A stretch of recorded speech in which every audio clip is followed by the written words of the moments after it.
Kenny, you've been involved in this machine. What's your role? Just setter operator. And how do you Programmer. setter operator and program? How do you find it compared to some of the other machines that you've got? Because new technology. Yeah, it's pretty good. There's a lot more advantages with having the twin spindle, twin turret. What are they for those that wouldn't know? Well, speed. You can, first of all, you can get the parts off complete. With the other lathes we have, you have to do second and third ops. And then there's a risk of making mistakes, I suppose, from moving the part from machine to machine. Plus you lose accuracy. You're doing double operations and stuff. With this, you can do, you can transfer a part from spindle to spindle, so you get the part off the machine complete. What about the fact that you've got the extra axes on here, like the Y-axis, the sub-spindle you've mentioned, but also the tools on the top? You've got 15 on the top and 12. 15 and 24 on the bottom. You can also double them up, so you can have both turrets working left or right, or either left and right, either or. It's an incredible amount of tools. You're not going to run out, are you? You're not going to run out of spaces. No, it helps with the setup time because you can leave a lot of tools on the machine, and then when you're setting up, you're obviously cutting down on the setup time. I suppose it allows you to look at a part and think, rather than I can only machine it like this because I've only got so many tools, what's the best way to machine it because I've got enough stations?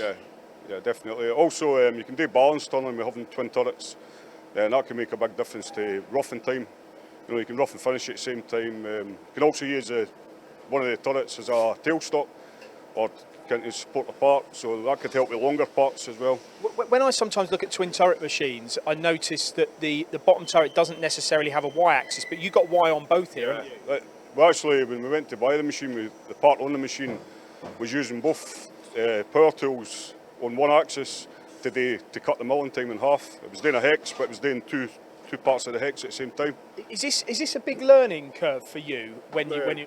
Not really. I've done machines similar to this, sliding heads similar to this before with twin spindles, so it's no a hard machine to learn. I mean, it's FANUC and the controls are pretty straightforward. So when you program it, do you just like to split the machine in two? You go, right, I'm program. There's my program for the main spindle and one turret, and there's my program and the other, and then you put the two together. Is that how it works? Yeah, they both. There's actually 3 lines of programming. You've got the left-hand spindle, the right-hand spindle, and then the unloader's a separate program.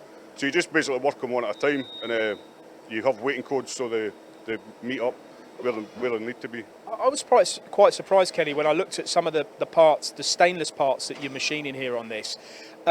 It's obviously quite robust as well then, as well as fast. Yeah, it's a good quality machine. You can tell the accuracy is microns. I mean, you can leave the part running at night and come in the morning, the sizes haven't moved. So.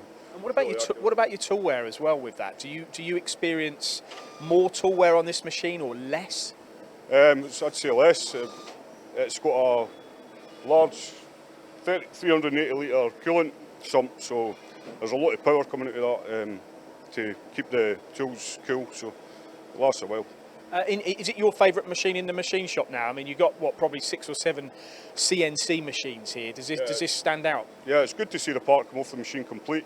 I mean, you're not having to say, all right, now I need to do another operation. You just set up the machine. It's got a conveyor, so the parts are loaded onto a box, and then they're ready to go into inspection. For other operators, programmers and setters, shouldn't be nervous about jumping into this sort of technology. It won't take them long to get to grips with. No, it's pretty straightforward. I mean, it's like I say, it's FANUC, and it's the controls on it are pretty straightforward. It's pretty simple to set up and run.